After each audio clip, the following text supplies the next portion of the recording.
گھر بیٹھے اللہ رب العالمین برباد اور تباہ کر دیں گے۔ تو وظیفہ یہ ہے کہ آپ عصر کی نماز کے بعد کسی جگہ پہ بیٹھ جائیں جہاں پہ الگ جگہ ہو، آپ کو کوئی پریشان کرنے والا نہ ہو، وظیفے کے درمیان میں خلل نہ آنے پائے، تو صرف 5 تسبیحات یعنی 500 مرتبہ یہ تسبیح پڑھیں یا خافظو، اور نیت کریں کہ یا اللہ میرے دشمن کو تباہ کر دے۔ تو 17 دن باقاعدہ یہ عمل کریں، انشاءاللہ العزیز آپ کو تلوار اٹھانے کی، اسلحہ اٹھانے کی، کسی قانون دان یا کسی عدالت کے دروازہ کھٹکھٹانے کی، کسی تھانے میں جانے کی، رپٹ کٹانے کی، FIR کرانے کی ضرورت نہیں ہے۔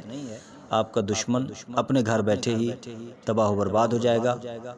تو یہ یا خافظو کا وظیفہ جاری کرنا ہے، اور یاد رکھیں کہ اس سے پہلے اور بعد میں درود پاک نہیں پڑھنا، بس ایک جگہ پہ بیٹھ کے یا خافظو کی تسبیح شروع کر دیں۔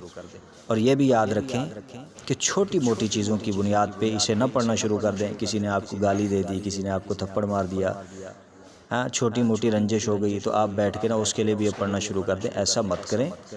یہ انتہائی یوں سمجھ لیں کہ اضطراری حالت کے لیے وظیفہ بتایا جا رہا ہے کہ جب آپ بالکل مجبور ہو جائیں، آپ کی عزت پامال ہونے لگے، آپ کی جان کو خطرہ ہو، تب آپ یہ کر سکتے ہیں کسی دشمن کے لیے۔ چھوٹی موٹی رنجشیں عام طور پہ ہوتی رہتی ہیں، اور چھوٹے موٹے کاموں کے لیے یہ وظیفہ نہیں کرنا۔